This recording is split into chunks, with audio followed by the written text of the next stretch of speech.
Buenas, ¿qué tal? Yo soy el médico residente segundo año Víctor Manuel Luján Guerreros, de la especialidad de otorrinolaringología. Hoy voy a presentar el proyecto de telesalud. El que he realizado es el uso de videotoscopía en centros de atención primaria para el diagnóstico de otitis media aguda y serosa en pacientes menores de 5 años, mediante telemedicina. Entonces, este es el índice y más o menos de lo que vamos a ir estando hablando. En cuanto a la descripción del problema, ¿no? Ya datos del MINSA, más o menos colige que más o menos el 50% de los niños menores de 3 años va a presentar un episodio de otitis media aguda. Esta va a ser la principal causa de consulta en otorrinolaringología, ocupando un 35 a un 40% de toda la consulta externa.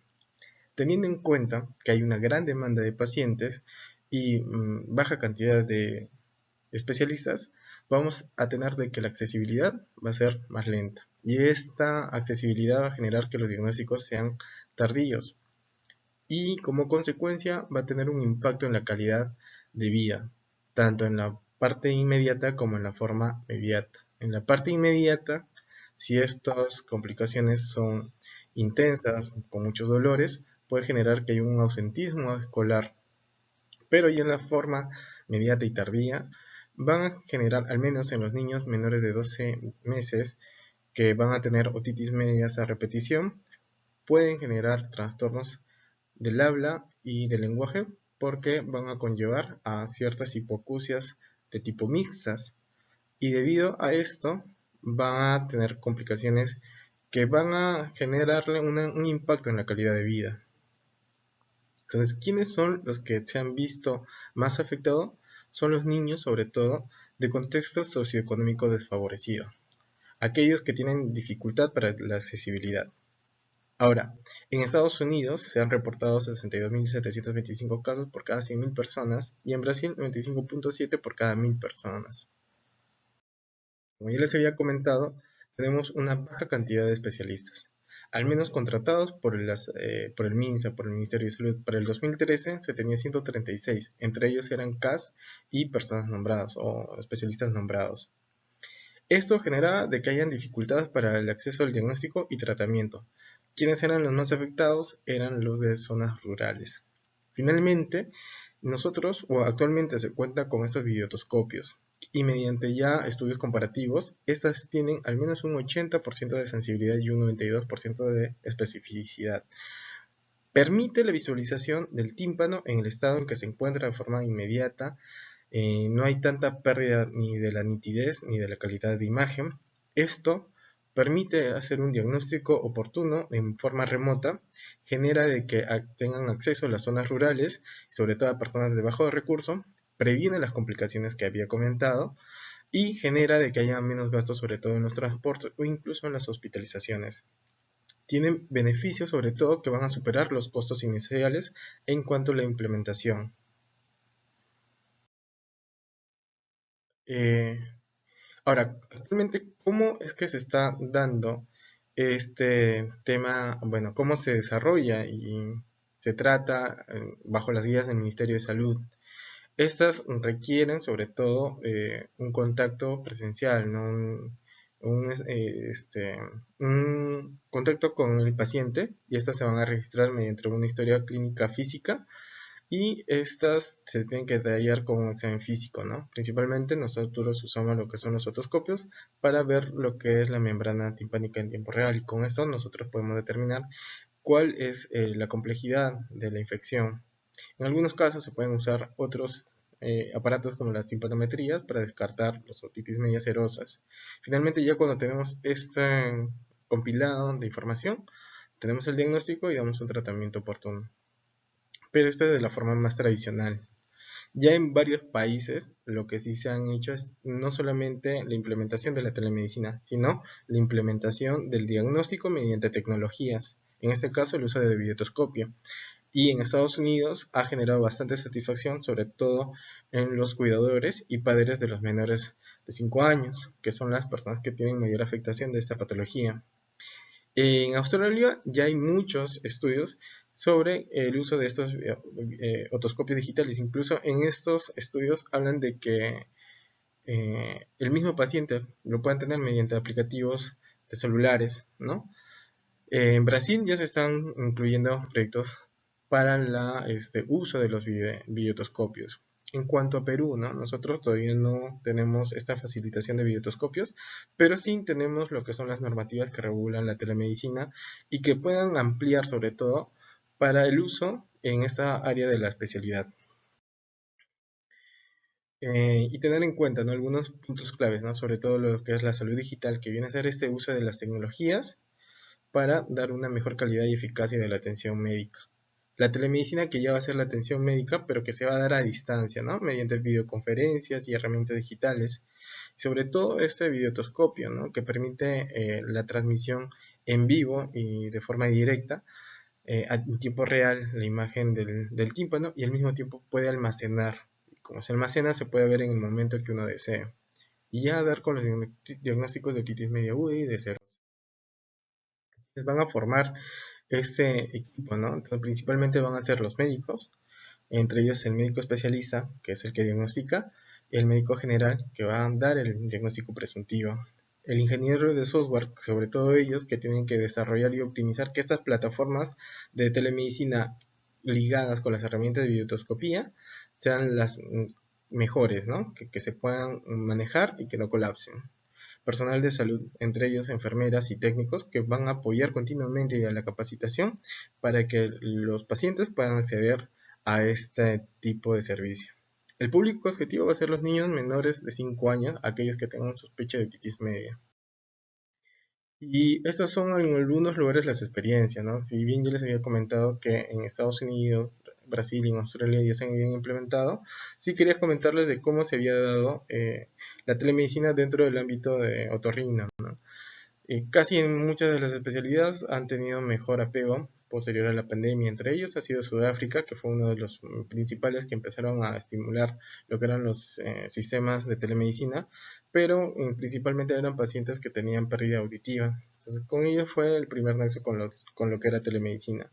Pero ya en diferentes países lo que se ve es que las patologías que atañen más son las que tienen mayor preferencia, entre ellas las otitis medias, ¿no?, sobre todo en los niños. Entonces, tanto en China como en India y en México han tenido bastante aceptación, no solamente aceptación, sino que el diagnóstico ha sido al menos un 20% mayor que en años anteriores. Y esto se debe de que en años anteriores había un subdiagnóstico. Al mismo tiempo, el tratamiento ha sido más efectivo y las complicaciones agudas se habían reducido, al mismo tiempo que las hospitalizaciones también redujeron entre un 10 a un 5%. O sea, sí es bastante significativo, ¿no? Sobre todo en cuanto al costo.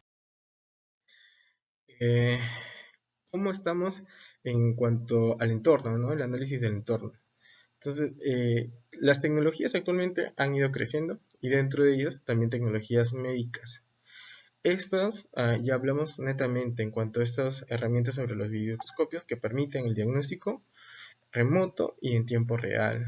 Tanto el acceso a Internet y dispositivos móviles, comparado con años anteriores, ha sido mucho más fácil y genera que la implementación de la telemedicina pueda diversificarse en muchas regiones. Al mismo tiempo que ya tenemos normativa para el uso de telemedicina y sobre la protección de datos de los pacientes, estas ya están, tienen un refrendo de la ley, ¿no? Ahora, ¿cómo tenemos esta madurez digital, no? O sea, actualmente ya se tienen ciertas habilidades tecnológicas y conocimiento sobre estas herramientas, ¿no? O sea, es un poco más fácil para nosotros manipularlo, tanto para la población como para el personal de salud. Al mismo tiempo de que la conectividad de Internet es mayor que en años anteriores y el acceso a dispositivos móviles también lo es. En cuanto a la infraestructura, ¿no? Muchos de los servicios de salud de centros de atención primaria ya cuentan con un subconsultorio que permite integrar la telemedicina. O sea, principalmente nosotros actualmente tendríamos un reto que es el equipamiento, ¿no? Que es el acceso a los fotocopios digitales, sistemas de video y herramientas de software, nada más. Pero tenemos una madurez digital, tenemos una infraestructura que ya permite que tengamos esa logística, ¿no? ¿Cómo están las políticas y normativas, no? Como ya les he ido comentando, tenemos lo que se dio la ley 3421, que se dio en el 2015, ¿no? Estas se establecieron las primeras bases de que sobre la telesalud y que se debían de usar tecnologías para mejorar los servicios de salud. El decreto supremo número 028 2005 MTC, este ya daban de que la telesalud era un servicio de salud y que se debía dar mediante tecnologías. La norma técnica de salud en telesalud ya regulaba que estas deberían de cumplir criterios de calidad y que al mismo tiempo tenían que tener criterios de procedimiento. En el decreto supremo ya responsabilizaban, daban a un responsable de que estas atenciones debían de ser de calidad, y esta era principalmente la institución de salud. Y finalmente en el decreto legislativo en el año 2020, lo que incluyen ya no solamente era la telemedicina, ¿no? En algunos casos de consulta, sino ya era el telemonitoreo y la teleconsulta. ¿Y cuáles son los retos, no? Así, si ya les he ido comentando, ¿no? De que si bien tenemos mejor conectividad a años anteriores, aún existen zonas muy alejadas que tienen dificultades para acceder. Al mismo tiempo que tampoco contamos con lo que son los equipos de los fotocopias digitales. Y sobre todo que una vez teniendo esto y superando estas barreras, aún así necesitamos la capacitación para el uso de estas tecnologías, tanto del profesional y también cómo se tienen que manipular con el paciente. Ahora, resistencia al cambio también, porque todavía hay ciertos profesionales que son reacios a dejar consultas presenciales, ¿no?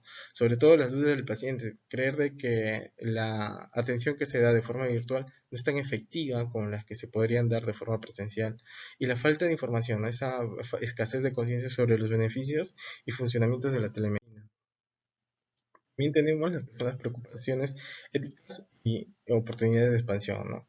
Entonces, en las preocupaciones éticas, sobre todo, cómo se puede proteger la privacidad de datos del paciente, ¿no? Entonces, se tiene que tener una necesidad para proteger, y sobre todo el consentimiento informado. Como se van a dar consultas virtuales, el padre tiene que saber qué es lo cuáles son los beneficios de esta consulta, ¿no? Y la equidad de acceso. En cuanto a las oportunidades de expansión, tenemos lo que es que después de la era post-COVID hay mayor aceptación de la telemedicina. Las colaboraciones es que se pueden fomentar alianzas con los gobiernos locales y organizaciones no gubernamentales, soluciones tecnológicas, ¿no? Si bien les había comentado de que en muchos países se usaban lo que eran los videotoscopios dentro de la telemedicina, ya también se están implementando lo que eran inteligencias artificiales que solo necesitaban ver la imagen y estas también podrían llegar a un diagnóstico.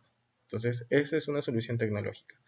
En cuanto a la capacitación, que constantemente se hayan profesionales que se estén capacitando para el uso de estas herramientas, y una investigación continua sobre el efecto de estas herramientas, ¿no? ¿Cuánto de efectivas son?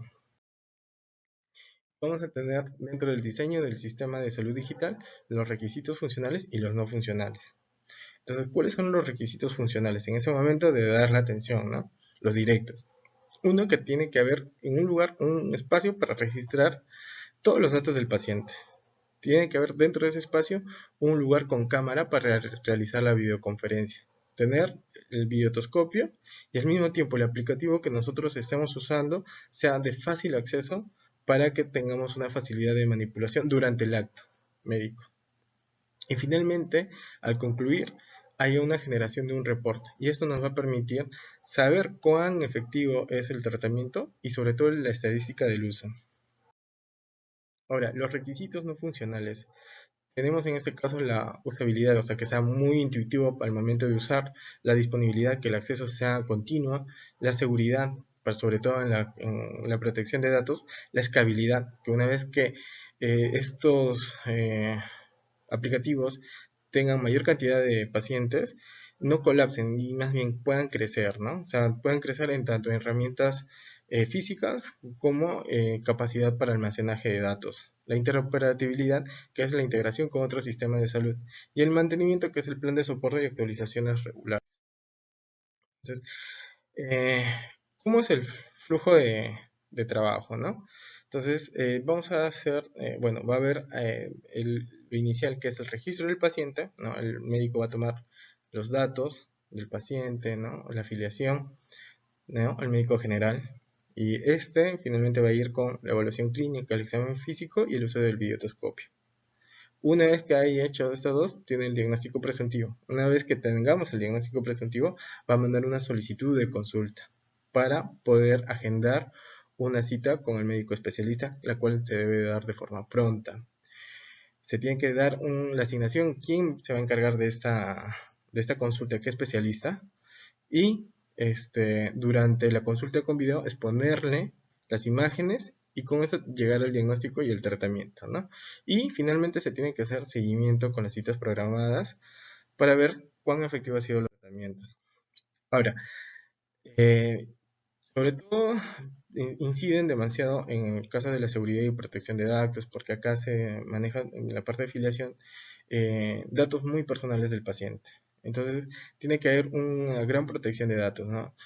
Entonces, se mantiene lo que es dentro de la autentificación, que es para acceder a estas herramientas o a estos interfaces. Entonces, principalmente la autentificación de dos factores, que es que nos dan una contraseña y al mismo tiempo nos dan lo que es un código temporal.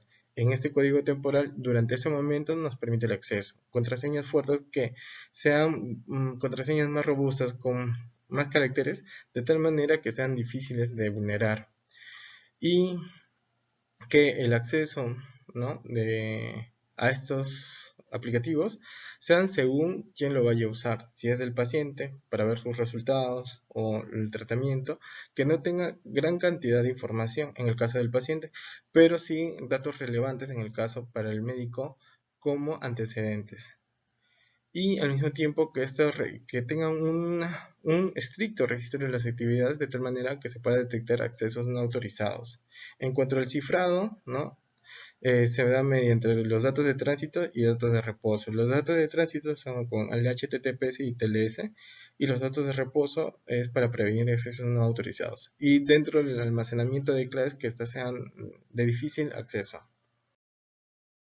La guía y protocolo, ¿no? Entonces, una vez que nosotros tengamos vamos a dar esta consulta inicial, tenemos que verificar que el videotoscopio esté bien cargado y bien conectado. Que al conectar con el sistema de visualización, asegurar de que las imágenes proyecten de forma adecuada, que no se encuentren borrosas y que tengan muy buena nitidez. Probar la cámara y el micrófono. Entonces, esto se tiene que hacer previo a la consulta. Y una vez que ya iniciamos la consulta, iniciamos con confirmación de la identidad, ¿no?, la afiliación, igual como una consulta, y le explicamos al padre sobre lo que vamos a realizar, cómo se van a dar este tipo de evaluación. Examinamos la membrana timpánica y capturamos las imágenes, que es como lo que visualizamos en del lado derecho. Documentamos los hallazgos y síntomas. Entonces, una vez que ya tengamos, se muestra estas imágenes al médico especialista, esta registra ya el resultado del diagnóstico, da las recomendaciones y el tratamiento y les da un informe a los padres. En los seguimientos de postconsulta es programar citas de seguimiento, ¿no? Porque, bueno, el tratamiento efectivo es que en los 4 o 5 días ya debería de disminuir mucho de los síntomas. Y bueno, la participación de pacientes y de consideraciones de equidad, ¿no? La inclusión de todas las poblaciones, o sea, que el acceso a esto tenga que eliminar estas barreras tecnológicas que hay en las zonas rurales, ¿no? La adaptación cultural, que es necesario de que al tratar de llegar a lugares más lejanos también podamos adaptarnos a la parte cultural, ¿no? Y al mismo tiempo la capacidad sobre la diversidad. La retroalimentación constante, que es mediante encuestas, grupo de enfoques, ¿no? Y saber si es que al paciente le ha sido fácil o placentero haber tenido este tipo de consulta. ¿Cómo reducimos las brechas de acceso, no? Una es implementando mayor capacidad de acceso a Internet, concientizar sobre todo que la telemedicina tiene bastantes beneficios, y sobre todo que en cuanto al monitoreo de resultados, que ahora vamos a hablar.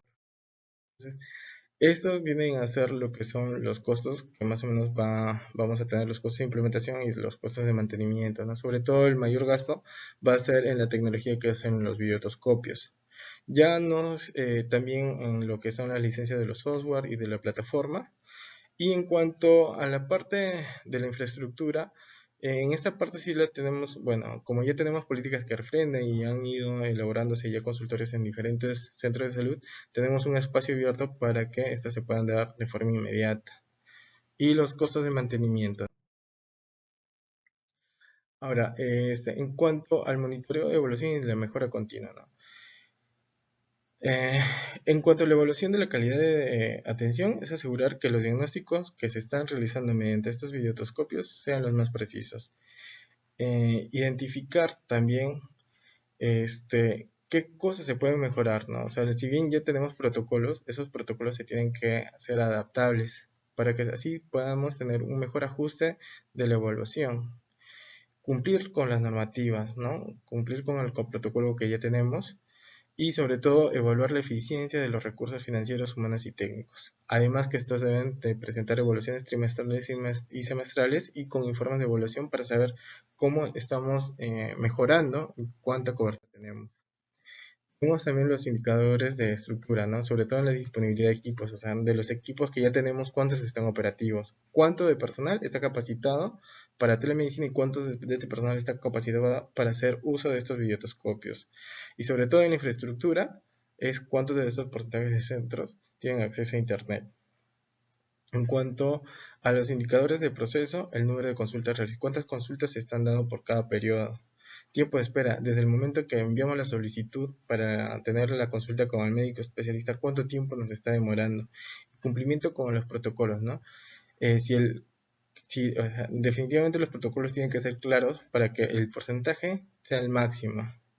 Y también los indicadores de resultado, ¿no? Si estos diagnósticos son correctos al momento de hacer los seguimientos y la satisfacción del paciente, cómo él se siente con este tipo de servicio, ¿no? Y sobre todo si los casos de hospitalización por complicaciones agudas de otitis medias han disminuido. Las encuestas post consulta, incluso también evaluarlo con el médico, saber qué tanto le ha sido operable o funcionable al realizar este tipo de consultas mediante la integración con estas imágenes. Y una evaluación de pares de parte de expertos, ¿no? Que escoger de forma aleatoria diferentes casos en los que sí se puedan constatar de que el diagnóstico también es a juicio y criterio de los especialistas. Y discusiones sobre experiencias de telemedicina y de videotoscopía que nos pueden ayudar a mejorar, ¿no? Pero también tenemos lo que es gestión de cambios, ¿no? Como ya les había comentado, es que estos objetivos clínicos que ya tenemos, o sea, se pueden readaptar, se pueden realinear en base a lo que ya se está viendo en la práctica diaria. Se tiene que seguir con los entrenamientos y capacitación, es decir, de forma continua se tiene que hacer el uso de los videotoscopios, que los protocolos sean claros, ¿no? Mientras sean más claros van a ser mucho más fácil de aplicarlos. Y en cuanto a la escalabilidad, es que se pueda proyectar en más equipos para que se puedan usar más y de esa forma se eviten los cuellos de botella y tengamos mayor accesibilidad a las consultas y la expansión a nuevas especialidades, ¿no? No que estos videoscopios no solo se queden en el área de otorrino, sino que también puedan expandirse a las áreas de pediatría.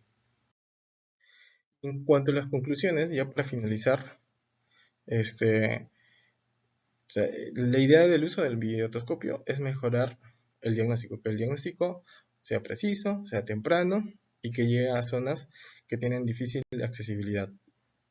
Que el acceso al mismo tiempo sea equitativo, que las personas que tienen esa dificultad de transporte o de distancia puedan llegar en el momento oportuno. La retroalimentación continua, ¿no? Para hacer mejor el uso de los videoscopios y de la atención. Una capacitación efectiva es necesaria, porque si es que no tenemos, o sea, si tenemos los recursos logísticos y no tenemos el personal que está capacitado para la realización de esto y al mismo tiempo la anotación de estos registros, vamos a tener una deficiencia al momento de controlar estos reportes. Y sobre todo que tengamos ese criterio para la escalabilidad, ¿no? Que esto impulse a más áreas para llegar a más lugares y mayores cantidades de consultas, ¿no? Y bueno, es lo que tenía en mi presentación y muchas gracias.